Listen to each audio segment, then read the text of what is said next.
తక్కువ పదార్థాలు తక్కువ సమయం, కానీ రుచి మాత్రం రెస్టారెంట్ స్టైల్లో ఉంటుంది.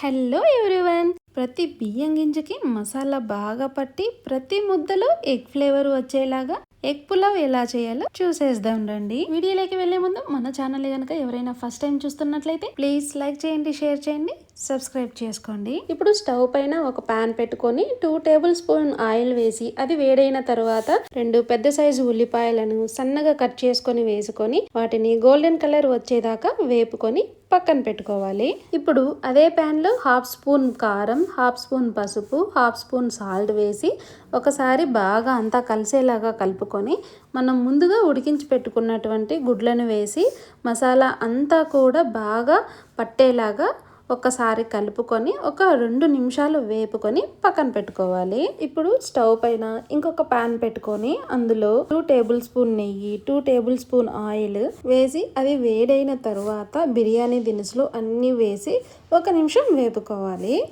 ఇప్పుడు ఇందులో ఒక పెద్ద సైజు ఉల్లిపాయ ముక్కలను వేసుకొని 1 నిమిషం వేపుకొని కొద్దిగా కరివేపాకు వేసి ఉల్లిపాయలు లైట్ గోల్డెన్ కలర్ వచ్చేంత వరకు వేపుకోవాలి. తర్వాత 1 టేబుల్ స్పూన్ అల్లం వెల్లుల్లి పేస్ట్ వేసి అది కూడా పచ్చివాసన పోయేంత వరకు వేపుకొని 3 పచ్చిమిర్చి చీలికలను వేసి అవి కూడా వేగిన తర్వాత ఒక 2 మీడియం సైజు టమాటాలని ముక్కలుగా కట్ చేసేసుకొని వేసుకోవాలి. ఇప్పుడు ఇవి వేగే లోపల మనం ఒక 1/2 కప్పు పెరుగు తీసుకొని అందులో 1/2 టేబుల్ స్పూన్ పసుపు, 2 స్పూన్స్ కారం, 1 టేబుల్ స్పూన్ గరం మసాలా వేసి దీనిని బాగా మెత్తని పేస్ట్ లాగా వచ్చే వరకు మిక్స్ చేసేసుకొని పక్కన పెట్టుకోవాలి. ఇప్పుడు స్టవ్ పైన ఉన్నటువంటి టమాటాలన్నీ కూడా మెత్తగా వేగిపోయాయి చూడండి. ఇప్పుడు మనం ముందుగా చేసి పెట్టుకున్నటువంటి పెరుగు మసాలాలని ఇందులో వేసి అవి ఇందులో బాగా వేగి ఆయిల్ పైకి తేలే వరకు వేపుకోవాలి. ఇప్పుడు ఇందులో ఒక చిన్న సైజు కట్ట పుదీనాని అలాగే కొంచెం కొత్తిమీర వేసి 1 నిమిషం వేపాలి. అంటే ఈ రెండు కూడా మసాలాలలో బాగా మిక్స్ అయ్యి ఆయిల్ పైకి తేలుతూ ఉంటుంది, అంతవరకు వేపుకోండి.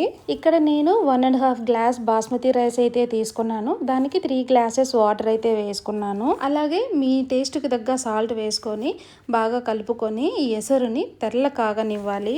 ఇలా ఎసరు కాగిన తర్వాత మనం ముందుగా 30 నిమిషాల పాటు నానబెట్టుకున్న బాస్మతి రైస్ని వేసి బాగా కలుపుకొని మూత పెట్టి ఒక 6 నిమిషాలు ఉడికించిన తర్వాత మూత తీసేసి ఒకసారి అంతా కలిపి కొద్దిగా ఫ్రైడ్ ఆనియన్స్ని వేసి కోడిగుడ్లన్నీ ఒకదాని తర్వాత ఒకటి అన్నీ ఇలాగా పెట్టి దానిపైన మళ్ళీ కొన్ని ఫ్రైడ్ ఆనియన్స్ని వేసి మూత పెట్టి ఒక 10 నిమిషాలు స్లో ఫ్లేమ్లో ఉడికించాలి. అంతే, ఎంతో టేస్టీగా ఉండే ఎగ్ పులావ్ రెడీ. ఇంకా దీనిని మనం సర్వ్ చేసేసుకోవడమే. ఈ రెసిపీ మీకు ఇంకా డీటెయిల్డ్గా కావాలంటే డిస్క్రిప్షన్లో ఉంది, చదువుకుంటూ చేసేయండి. సో ఈ రోజు వీడియో మీకు నచ్చిందా? అయితే మీరు కూడా ట్రై చేసి ఎలా వచ్చింది అనేది కింద కామెంట్ సెక్షన్లో నాతో షేర్ చేసుకోండి. Bye, thank you.